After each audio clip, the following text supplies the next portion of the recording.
Hey everybody, welcome back to my channel. I wanted to just kind of recap and give y'all some ways that y'all can save money and make money. Be sure to check out my Making Money Online playlist. I'm going to link that down below in the description box and on my pinned comment as well. This will give you some other tips on how you can make money or save money. So I'm going to get right into the video. The first thing that you can do to save money is to have cashback rewards with your debit or credit card. If you have a credit card with a high limit, you know, anything over $1,000, that you use that credit card to pay bills, because all credit cards typically have some sort of cashback reward. My credit card has where they will give you extra points or reward percentages if you're buying gas and groceries. So I make an effort to charge that card for my gas and my groceries because I end up getting paid back a percentage of that transaction every time. You can also make all your big purchases on that credit card, because if it's a 1% or a 2% cash back and you bought something expensive, you're gonna get, you know, $3, $4, $5, $7 back, and that's gonna boost those rewards up fast. Now, I like to use my cashback rewards and cash them out twice a year. I got this advice from a bank teller. She said if you do cashback rewards, a lot of people like to save their money, and then at the end of the year, around Christmas time, they'll cash it out so they can buy gifts for their kids or for their family, and then you can pick another time of year to do it. Well, for me, my birthday and Christmas are about 6 months apart because I'm a May baby. So I decide I cash my rewards out around my birthday as a gift to myself, and around Christmas to give me extra cushion in the budget to buy things for family and to buy things for Christmas, or just buy whatever is needed at the time. Basically, what this is an opportunity to receive money back on purchases that you already make. So sometimes they'll load gas stations, restaurants, hotels, things that you might already spend money on. There was an auto parts store on one of my credit cards that was eligible for cash back. I ended up needing a tail light bulb because mine went out. So I purchased the tail light bulbs, and I ended up getting a cashback reward of maybe 10% of that purchase because I purchased from that store. The whole purpose of cashback is that you're going to choose places that you'd already go to or places that work with you. Don't go out your way to go to some fancy restaurant or fancy expensive hotel just so you can get a cashback reward if it's going to put you out of budget, because it kind of defeats the purpose.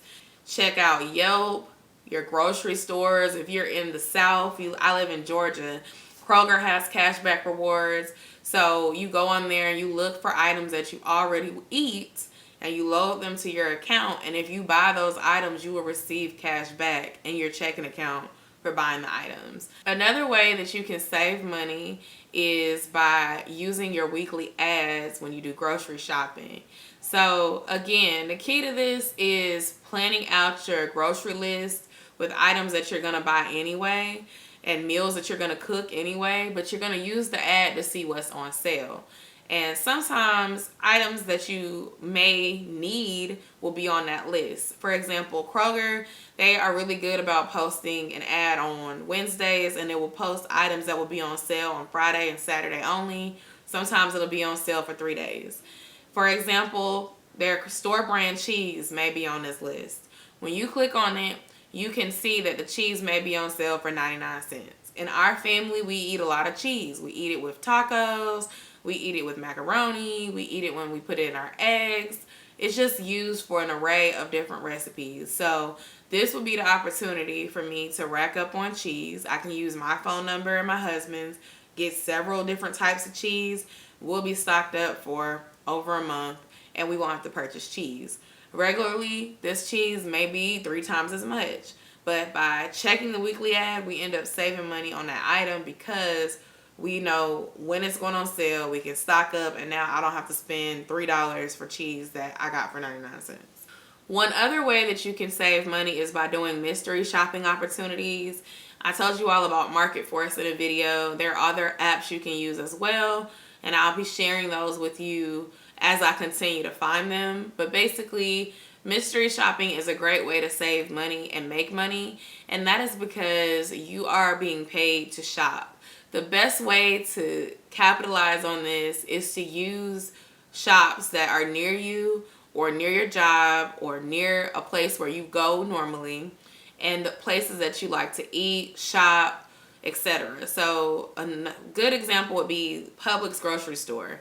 They sometimes have shops available where you can shop for a sandwich, deli meat, cheese, and this is stuff that I keep in my house anyway. So you could basically sign up for the shop, you get paid money to go and complete it, and then you also end up getting food and food reimbursement. What I don't recommend is signing up for random things that are inconveniently located. It's going to cost you a lot of gas, it's going to cost you a lot of time, and then you end up getting this payout a month later because Market Force pays once a month and it really doesn't benefit you. So the key is you want to sign up for things that are places that you'd already go and spend money at anyway. The grocery store, the gas station, even like fast food. If you eat fast food at least once a week, why not plan one of your fast food meals as one of the mystery shops? That way you get reimbursed for the food and get paid for your time. I think it's a win-win. Another way that you can save money is by participating in online survey taking. And this is more of a make money thing than a save money thing. And I use Survey Junkie, QMEE app, and paid Viewpoint the most. I also use Opinion Outpost. Two of the ones that I named, they give you referral codes, which I shared mine down below if you're interested. And the cool thing about that is when you refer friends and they sign up, you get a percentage of their earnings or you get a referral bonus. And the good thing about that is that you end up making passive income from that the more people that you refer.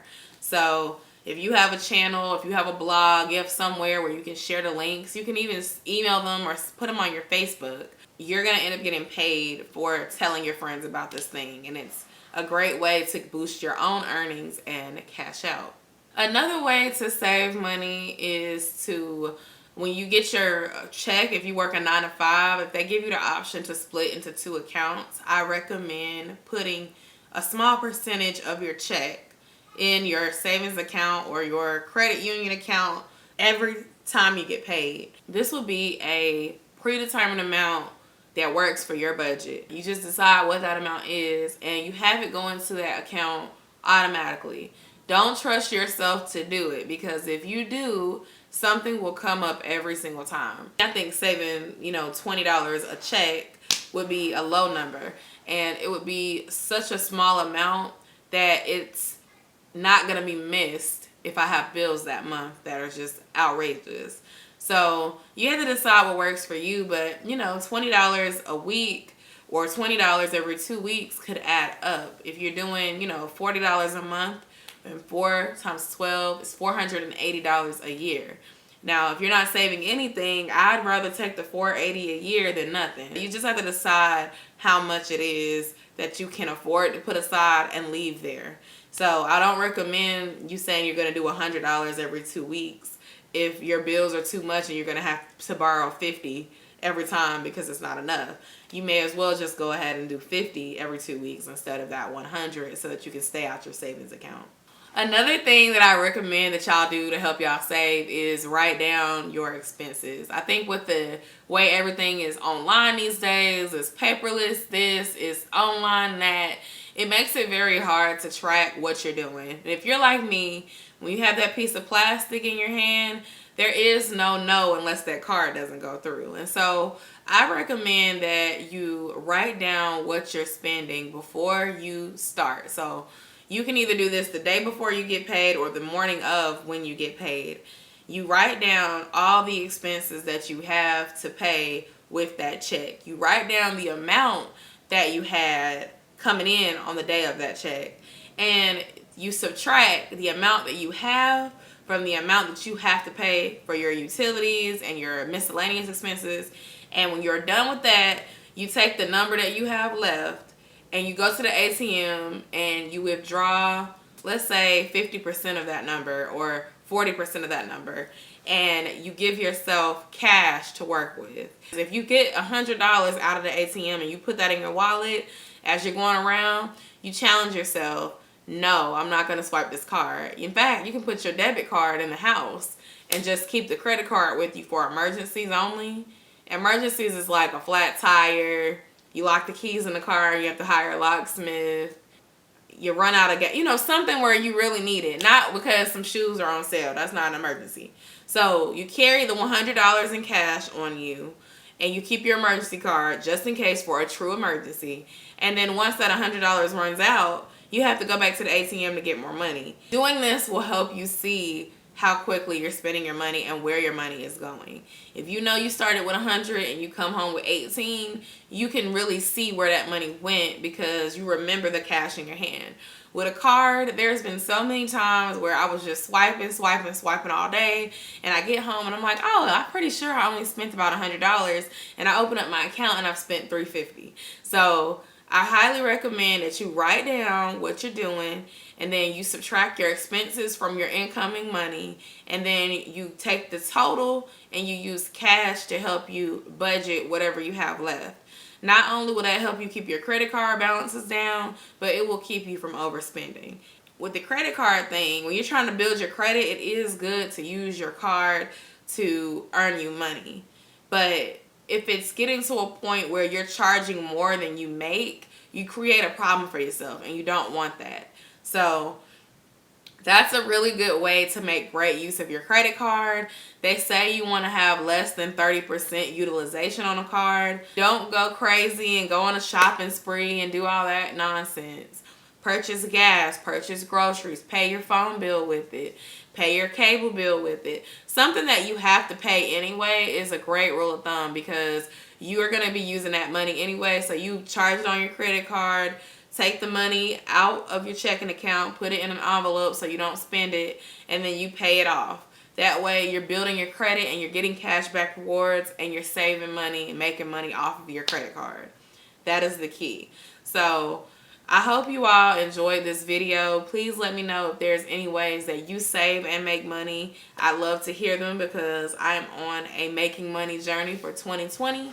I hope you all enjoy this video. Have a wonderful day, and don't forget to subscribe. Bye.